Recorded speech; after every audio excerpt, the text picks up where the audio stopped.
Dear students, India is a vast country with varied landforms. Our country has practically all major physical features of the earth, that is, mountains, plains, deserts, plateaus, and islands. According to the theory,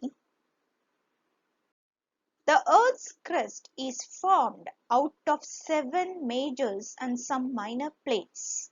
When the plates move, they cause disturbance in the continental crust. When the plates move, it leads to folding, faulting, and volcanic activity. Okay. In fact, most volcanoes are located at the edges of the plates. Let's see the causes of plate movement. The movement of the plates results in the building up of stresses within the plates and the continental rocks above, leading to folding, faulting, and volcanic activity. We know very well our India has different physical features. Do you know how these physical features have been formed? Let us see how. Lithosphere plates move around slowly, just a few millimeters each year. What makes them to move? Plates move because of the slow motion of the hot magma that is located under the lithosphere. Because of this movement, the physical features have been formed. Look at the picture. This is Pangaea. Pangaea is a large landmass, also known as all Earth. It formed 270 million years ago. According to the theory of tectonic plates, the Earth's crust was initially a single, giant landmass called Pangaea. Its northern part was known as the Angara land, whereas the southern part was known as the Gondwana land. The crust was split into a number of pieces due to the convectional currents resulting in the drifting of the Indo-Australian plate after being separated from the Gondwana land towards the north. Look at the map of Gondwana. Gondwana land originally consisted of a number of land masses including South America, Africa, Antarctica, Australia and Indian subcontinent all joined together. Convectional currents split the crust into a number of pieces, thus leading to the drifting of the Indo-Australian plate after being separated from the Gondwana land towards north. The northward drift resulted in the collision of plate with the much larger Eurasian plate. The physical features of India can be grouped under the following physiographic divisions. First one, the Himalayan mountains, the northern plains, the peninsular plateau, the Indian desert, the coastal plains, the islands. Look at the map. Blue color indicates Himalayan mountains, green northern plains, brown peninsular plateau, yellow Indian desert, then coastal plains, green color, then the islands are in blue, black color. Let us start discussion with the first physical feature of India, the Himalayan mountains. The Himalayas are fold mountains which cover the northern part of India. They are geologically young as compared to other mountain ranges. The Himalayan range is the highest in the most rugged mountain range in the world. It extends from river Indus in the west to the Brahmaputra in the east. The Himalaya consists of 3 parallel ranges, the Himandri, the Himachal and the Shivalik. So, the Himalayas consist of three parallel ranges in its longitudinal extent.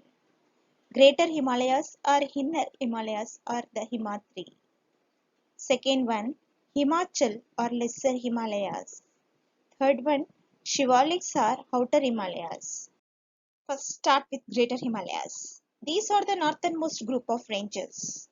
The peaks with an average height of 6,000 meters. It consists almost the Himalayan peaks, the core of this part of Himalayas.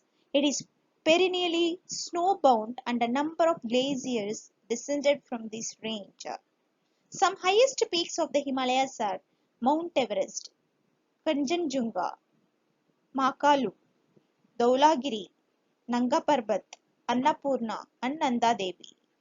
Mount Everest height is 8,848 in meters. Next one is Himadri or Lesser Himalayas. These are the group of ranges lying to the south of the Greater Himalayas. Okay, it composed of highly compressed and altered rocks. The altitude varies between 3,700 and 4,500 meters. Okay, so the longest and the most important range, Pir Panjal, is located here, and also Dauladhar and Mahabharat ranges also here. The famous valley of Kashmir, the Kangra and the Kulu valley in Himachal Pradesh, well known for its hill stations. The outermost range of Himalaya is called as Shivaliks. They extend over a width of 10 to 50 km and altitude varying between 900 to 1100 meters.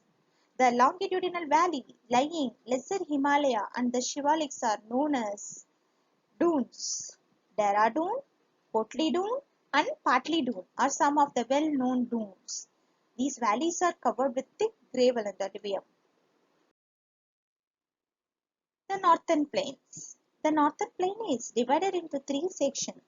Look at the map. Punjab plains, Ganga plains and Brahmaputra plains. Okay.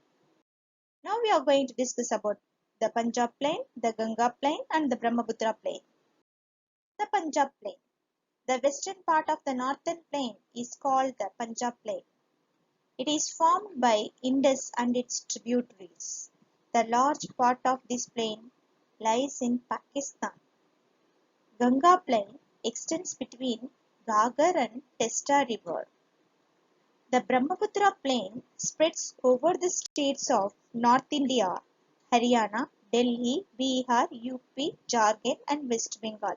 Particularly in Assam lies the Brahmaputra.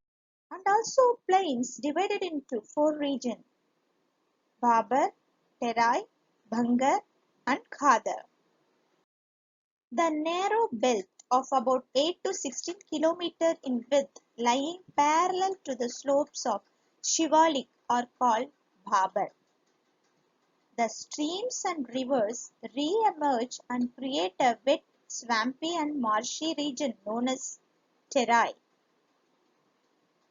The flood plains of the rivers and present a terrace-like feature is known as Bhangar. The soil in this region contains calcareous deposits known as Khankar. Next physical feature is about the Peninsular Plateau. The Peninsular Plateau is again divided into the Central Highlands and the Deccan Plateau. The Peninsular Plateau has broad and shallow valleys and rounded hills. The Peninsular Plateau has divided into the Central Highland and Deccan Plateau. The Central Highlands are the part of Peninsular Plateau lying to the north of the Narmada River, covering a major area of the Malwa Plateau is known as the Central Highland. Okay, the extent of Central Highland is from Vindhya to Aravalli Hills. The slope of Central Highland is from southwest to northeast. Deccan Plateau. The Deccan Plateau is a triangular landmass that lies to the south of the river Narmada. The Deccan Plateau is higher in the west and slopes gently eastwards. It is separated by fault from the Chota Nagpur Plateau. Next one, Western Ghats and the Eastern Ghats. Western Ghats lie parallel to the western coast. Eastern Ghats stretch from the Mahanadi Valley to the Nilgiris in the south. Western Ghats are continuous and can be crossed through passes only. But the Eastern Ghats are discontinuous and irregular and dissected by rivers draining into the Bay of Bengal. Okay. The Western Ghats are higher than the Eastern Ghats. Their average elevation is 900 to 1600 meters. The Eastern Ghats average elevation is 600 meters. Next one is very hot information. It is about the next physical features of the India desert. It lies towards the western margins of the Aravalli Hills. It receives very low rainfall, below 150 millimeter per year. Luni is the only large river in this region. Okay. Next one is the coastal plains. Everyone like to go coastal areas. The peninsular plateau is flanked by stretch of narrow coastal strips running along the Arabian Sea and the Bay of Bengal on the east. Look at the map. The northern part of the coast is called Konkan.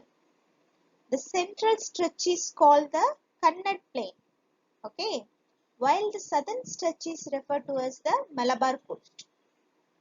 The plain along the Bay of Bengal are wide and level, referred as the Northern Sarkar in the northern part, while the southern part is called as the Coromandel coast.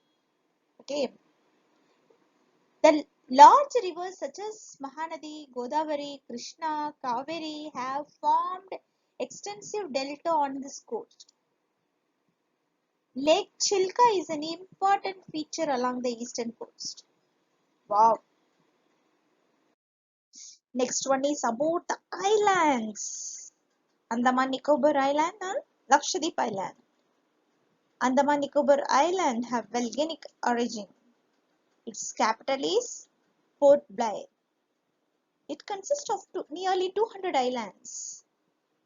These lie in Bay of Bengal.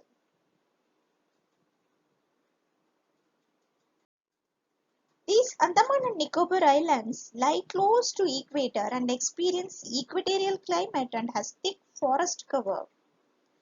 Lakshadweep Islands. There are 36 coral islands that constitute Lakshadweep Islands. Only 10 are inhabited and only 6 have been open for tourism. Their total land area is 32 km square. These islands formed of coral deposits are called atolls. Kavrati is the administrative headquarters of Lakshadweep Islands.